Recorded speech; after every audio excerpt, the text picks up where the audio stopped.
Hey, been a while since I did a little bit of update, mainly because of the fact that I was still waiting to go in and there was a few delays and I didn't want to discuss it too much.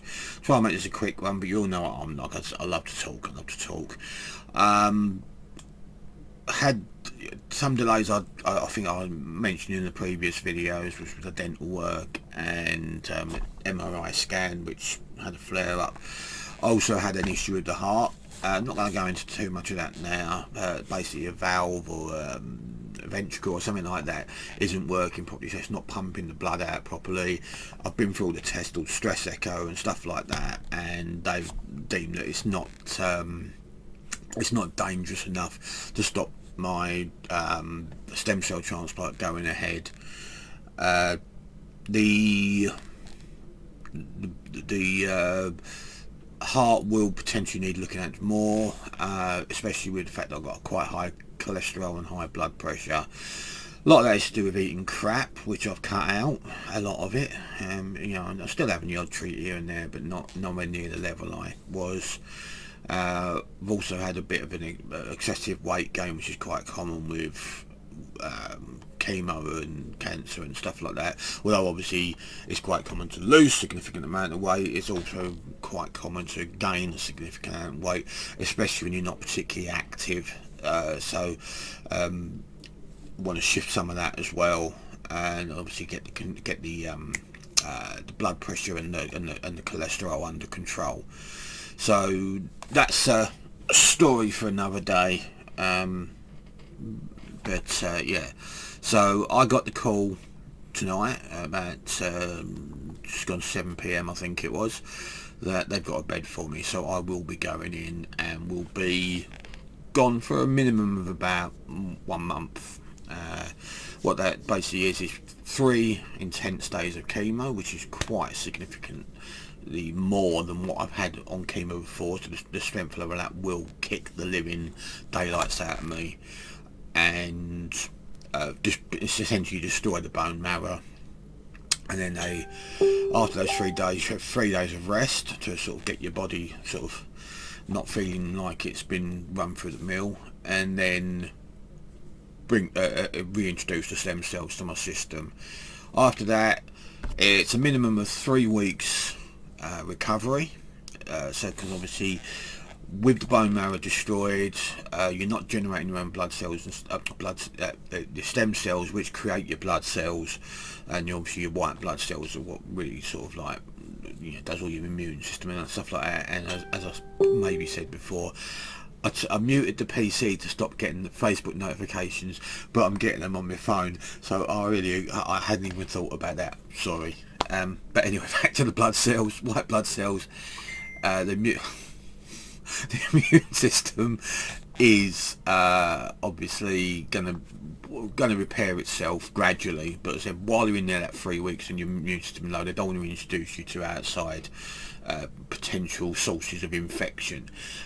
Also, as I may have said in the previous video, you can get internal infections, so your good bacteria that's inside your body that does jobs, suddenly that can become a risk of infection from that. So you're monitored, made sure if there is anything that comes up, they can get on top of it straight away and treat your stuff straight away.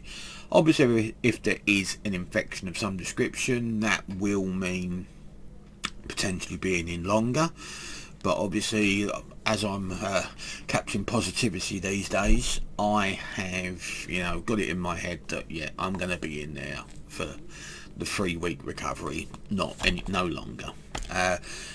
Even after I come out, I still obviously won't be 100%. My immune system will be rebuilding, and so will me, obviously, because the stem cells will rebuild the marrow and stuff like that as well.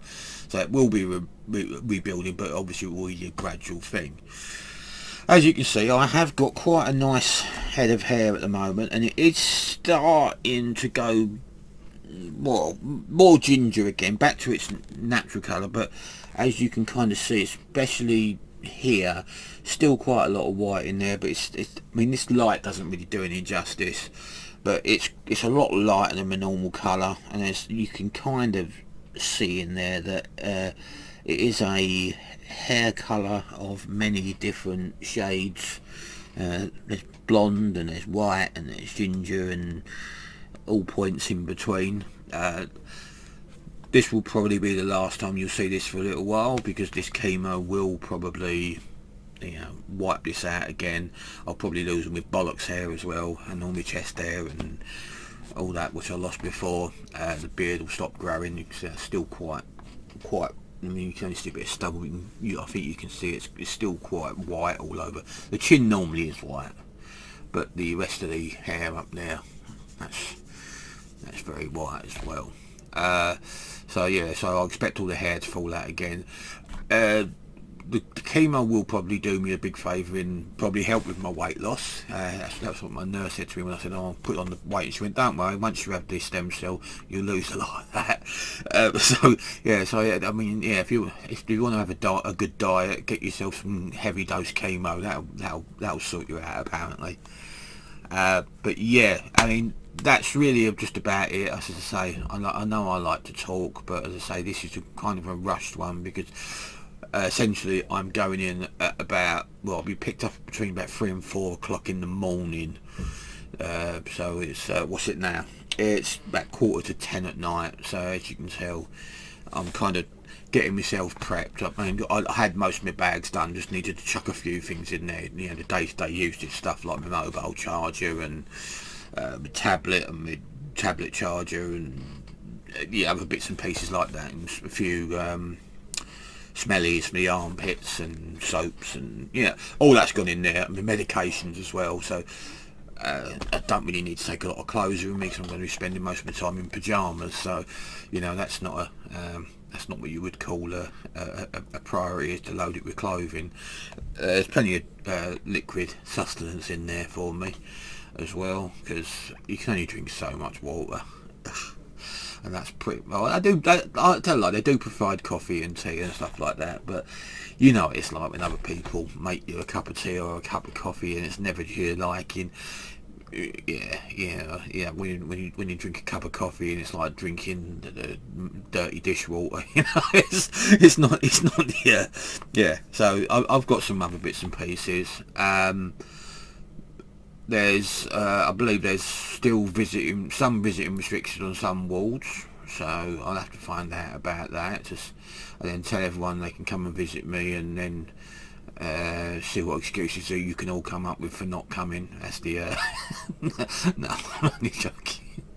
It's a slog for people to get up there. I understand that. And I said I don't know if it comes under critical care. I believe it does, but I might be wrong. And there's obviously still a few restrictions on that. So we'll see. I've got a book.